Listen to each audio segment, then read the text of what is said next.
PPP అనే దాంట్లో partnership ఏమీ లేదు. ఇది ప్రభుత్వం ఇచ్చే ఒక పేరు మాత్రమే. PPP is nothing but privatisation. It's a privatisation of the public assets.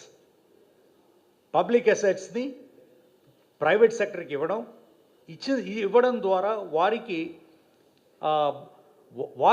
33 సంవత్సరాల పాటు హాస్పిటల్ మీది, రిసోర్సెస్ మీవి, లాభం మీది.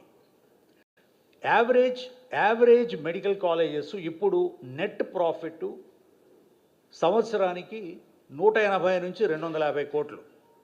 This is the net profit of A medical college which is running reasonably, private medical college. Now ఇది బంధుమిత్రులకి పంచిపెట్టడం, ఈ 250 కోట్లు ఆదాయం వారికి వచ్చే విధంగా చూడడం చాలా తేలికైన విషయం. ఒకటి ఏమిటంటే డబ్బు సమస్య కాదు.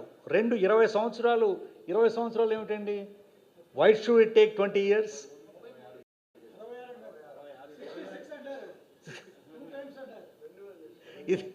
ఇది అంటే అసలు ప్రభుత్వాలు నిర్వీర్యం అయిపోయి ప్రభుత్వం ఇంకా ఏమీ చేయలేము అని చేతులు ఎత్తేసిన వ్యవస్థ కనపడుతోంది. తర్వాత ఇంకొక విషయం నేను విన్నది ఏమిటంటే, మేము పేదవులకి ఫ్రీ ట్రీట్మెంట్ ఇస్తాము. అంటే ఇది అసలు ఫ్రీ ట్రీట్మెంట్ గవర్నమెంట్ హాస్పిటల్స్లో డైరెక్టర్ మెడికల్ ఎడ్యుకేషన్ కింద కొన్ని వేల మంది డాక్టర్లు ఉంటారు. మీకు కావలసినటువంటి రిసోర్సెస్ని అందించడం ప్రభుత్వానికి చాలా తేలిక.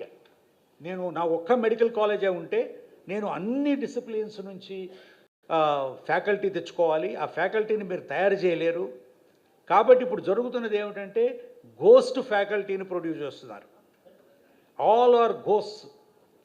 They are only on paper and on internet. National ఇదివరకు medical council of India MCI అది కరప్టు, ఇనెప్టు అని దాన్ని తీసేశారు. ఇప్పుడు నేషనల్ మెడికల్ కౌన్సిల్ NMC అని పేరు మార్చారు. కానీ వ్యక్తులు వాళ్ళే, వ్యవస్థ అదే, పని అంతే. This is an effort to further fragment health care. So నేను కంక్లూషన్లో 2 విషయాలు చెప్పదలుచుకున్నాను. ఒకటి ఏమిటంటే, మన దేశంలో మొత్తం 780 మెడికల్ కాలేజెస్ ఉన్నాయి. మొత్తం దీంట్లో సగం ప్రైవేట్ రంగంలో ఉన్నాయి, సగం ఏమో ప్రభుత్వ రంగంలో ఉన్నాయి. మనకి మొత్తం దేశంలో ఇప్పుడు 13,60,000 డాక్టర్లు రిజిస్ట్రీ అయి ఉన్నారు. ఆయుష్ డాక్టర్లను కలిపితే వాళ్ళు ఒక 6.5 లక్షల మంది ఉన్నారు. సో ఒక ఇంచుమించు 19 లక్షల డాక్టర్లు అయితే ఉన్నారు. అయినా కూడా ఆరోగ్య వ్యవస్థ ఎందుకు ఇంత వెనకబడింది? నార్త్ ఇండియాలో చూస్తే ఇంకా అధ్వానంగా ఉంది. మనమేమో చాలా పీపీపీలన్నీ చూడండి మీరు. పీపీపీ వ్యవస్థ అంతా కూడా north India, Chhattisgarh, Madhya Pradesh, Uttar Pradesh, partly Orissa, bad performing states have gone for PPP. And Andhra is last in 5, మన 5 రాష్ట్రాల్లో చివరింది. And we are quickly Bihar model, UP model మనం అడాప్ట్ చేస్తున్నాం ఇక్కడ.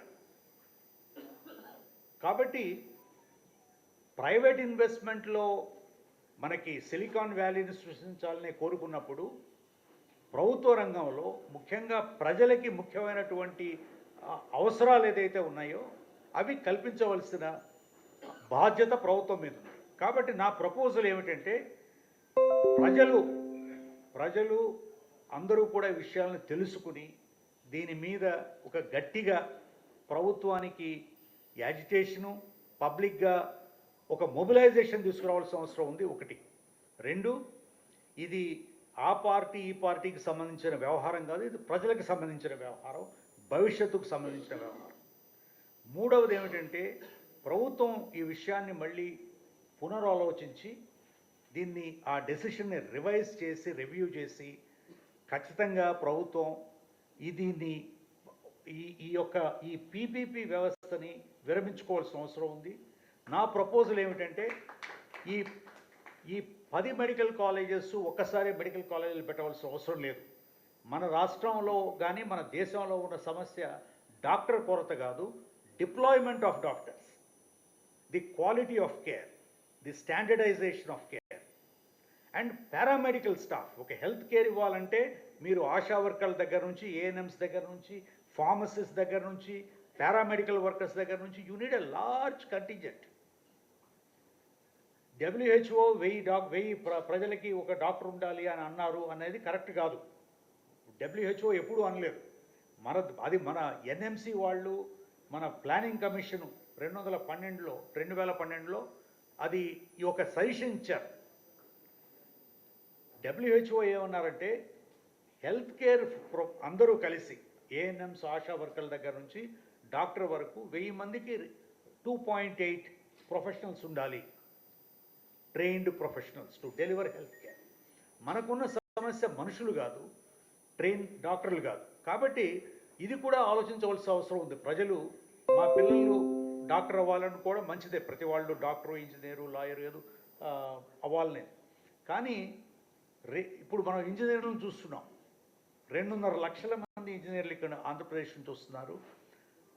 అందరూ బయట చెప్పేది ఏమిటంటే ఇండస్ట్రీలో 20% మంది మాత్రమే వీళ్ళు ఎంప్లాయబుల్, వీళ్ళు ఇంజనీరింగ్ తెలిసిన వాళ్ళు. మిగిలిన వాళ్ళు డేటా ఎంట్రీ ఆపరేటర్లుగా పనిచేస్తున్నారు, కానిస్టేబుల్స్గా పనిచేస్తున్నారు, డ్రైవర్లుగా పనిచేస్తున్నారు, ఇంజనీర్స్ చదివిన వాళ్ళు. రేపు డాక్టర్లు కూడా అదేవిధంగా అయ్యే అవకాశం ఉంది. Over production of doctors, only certificate doctors, no skills, no knowledge, they will all be in the same situation.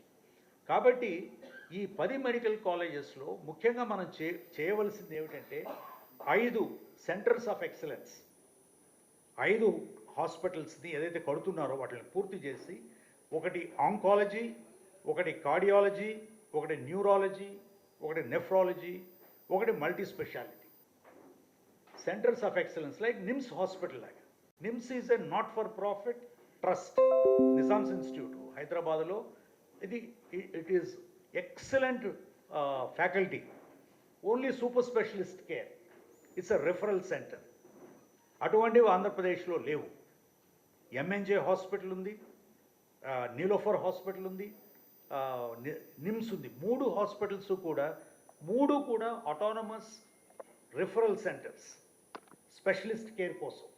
అటువంటివి ఆంధ్రప్రదేశ్లో లేవు, ఎందుకంటే మనం ప్రైవేట్ సెక్టర్ మీద మోజు ఎక్కువ కాబట్టి. ఇమ్మీడియట్గా ఈ 5 సెంటర్స్ ఆఫ్ ఎక్సలెన్స్ కింద డెవలప్ చేసి మిగిలిన 5 మెడికల్ కాలేజెస్ గవర్నమెంట్ పరిధిలో నడిపించాల్సిందిగా విజ్ఞప్తి చేస్తున్నాను. దీంట్లో ఇంకొక 2 విషయాలు ఉన్నాయి. ఇక్కడ దళిత బహుజన సంఘాలకు సంబంధించిన వాళ్ళు కూడా వచ్చారు కాబట్టి మీకు 10 మెడికల్ కాలేజెస్లో యావరేజ్ 200 MBBS సీట్లు అంటే 2000 సీట్లు. 2000 సీట్లలో మీరు ఫ్యాకల్టీలో రిజర్వేషన్స్ ఉండవు, ప్రైవేటీకరణ వలన. అంటే ఫ్యాకల్టీలో, సీట్స్లో కూడా మీకు రిజర్వేషన్స్ ఉండవు.